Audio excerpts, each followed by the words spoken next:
Hello, welcome to the second module of this week's discussion on SQL for data analytics.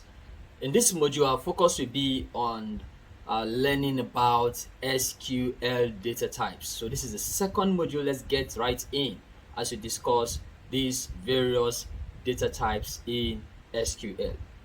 Okay, I'm going to zoom my page just for you to see clearly.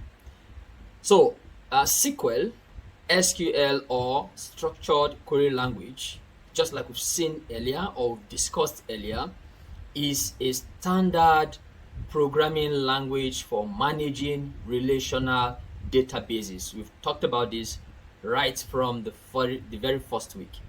Okay, so SQL supports several data types which are used to define the type of data that can be stored in a column of a table.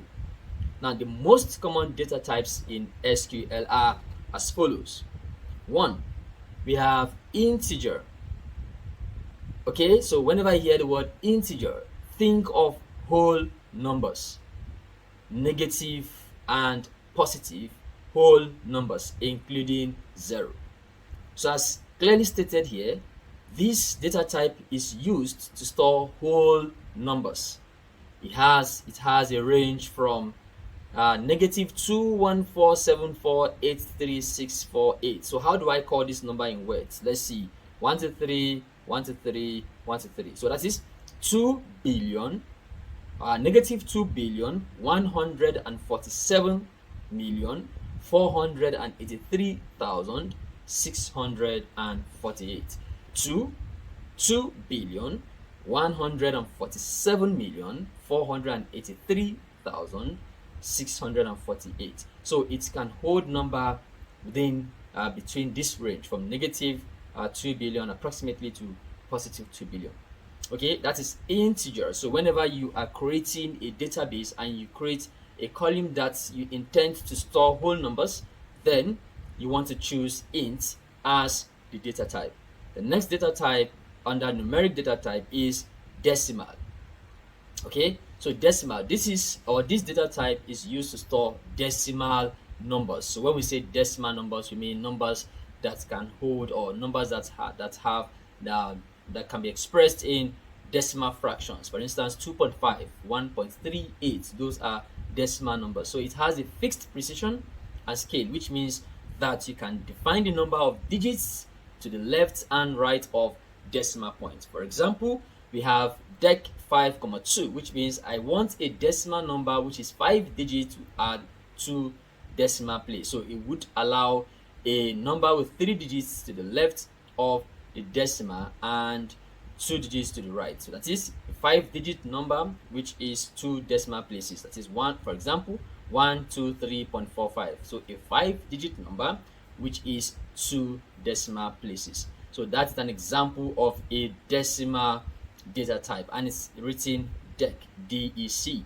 The third data type in SQL is called character. So the short word for character is char. Now this data type is used to store fixed length character strings. Now you must specify the maximum length of the string when defining the column. For example, you would have char 10, which means I want to store the string data whose maximum length is 10. Okay, and next we have variable char or variable character, which is varchar. Now this data type is used to store variable length character strings. The maximum length of the string must be specified when defining the column, but the actual length of the stored data can be shorter. For example, you could have varchar 20, which means I want to store a data type. I want to store some data whose data type is string and would possibly have the maximum length to be 20. So it could take in lesser character, okay, but the max is 20 characters. All right, and now we also have the date data type. This is used to store dates. For example, we could have the format YYY-MM-DD, that is year, month, day. And we have the time data type, which stores times in the format HH column column SS, that is hour, minutes, and seconds.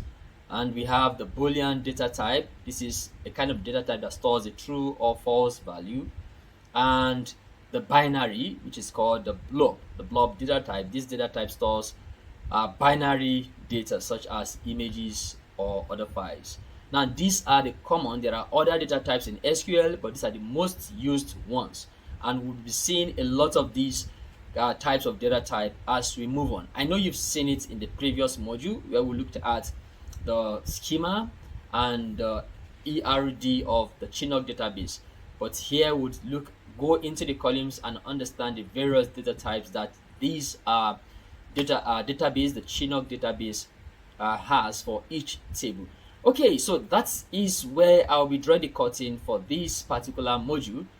Thank you for watching this video. Please like, leave comments, and share. All right. Now, if you have any questions, go ahead and drop your questions either in the classroom, here in the comment section, or you send me a direct message via WhatsApp. Thank you again for watching this, and thank you for choosing Datafied Academy. Do have a wonderful day ahead. Bye bye.